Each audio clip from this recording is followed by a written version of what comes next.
I'd like to begin by thanking our witnesses for taking the time to be here today, and thank you for your patience. I'm delighted to sit right next to my friend and colleague, Representative Beatty, and additionally, I, and along with my colleagues on both sides of the aisle, wish Chairman Luckmeyer a speedy recovery. Today's hearing will provide policymakers with essential information on the anatomy of a ransomware attack.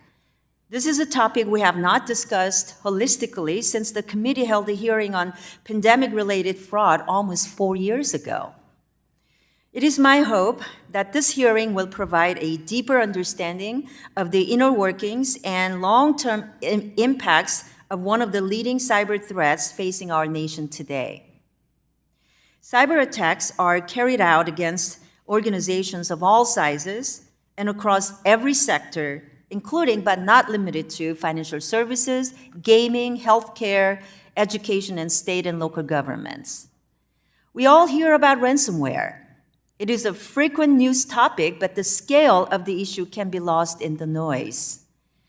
In 2023 alone, ransomware attacks hit a record high with over $1 billion extorted from victim organizations. The United States and the world is quickly learning that no matter how prepared a company may be or think they may be, the threat actors carrying out ransomware attacks have proven that no organization is safe from an attempt to infiltrate their systems. All the cybersecurity preparedness in the world cannot deter an employee from inadvertently providing identification credentials to a cyber criminal. As such, I look forward to learning more about how Congress can create incentives for proper cyber hygiene and training. We're pleased to welcome this panel of highly expert witnesses today who will provide insights and advice on ransomware attacks.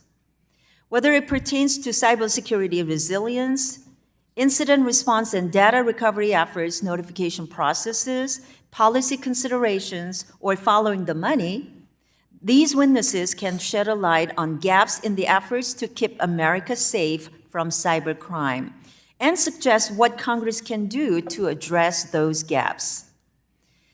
Just over a month ago, 2 cities not far from my district, Oakley and Pleasant Hill in California, were the victims of a large ransomware attack, prompting the city of Oakley to declare a state of emergency.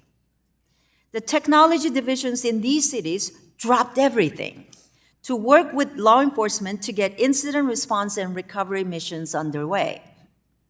Ransomware causes lasting real-world impacts for many across the country, as seen with this case in California.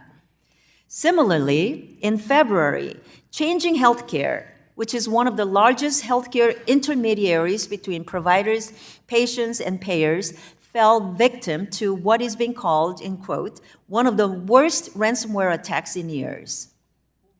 The severity of this attack has forced the healthcare industry to reevaluate and reestablish entire facets of its supply chain efficiencies, payment cycle management, and cybersecurity readiness. I think it's fair to say that the ransomware threat is not going away anytime soon. As AI continues to grow more sophisticated, cybercriminals will harness these technological advancements to exploit the vulnerabilities of their victims. This weekend, Iran attacked Israel, our greatest ally in the Middle East, with drones and missiles launched from Iranian soil. Since Hamas' barbaric attack against Israel on October 7th, the United States has been aware of Iran's role as a major funding source for the terrorist organization. Additionally, Iran has been facilitating aggressive cyber operations, ransomware included, against the United States and its allies. In February, the Justice Department announced that an Iranian national had been charged for a multi-year hacking campaign targeting U.S. defense contractors and private sector companies. It is clear our adversaries overseas will continue to employ cybercrime campaigns as means to hurt our nation. Congress must properly educate itself on the severity of this issue to better protect not only U.S. citizens and businesses, but U.S. national security interests as a whole. I'm grateful that the minority party has approached this hearing in a bipartisan fashion. This type of collaborative effort between committee staff and members on both sides of the aisle is exactly how we must approach a threat of this severity.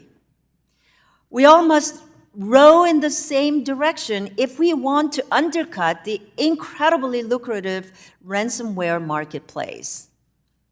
So with that, thank you again to our witnesses for being here today, and I yield back.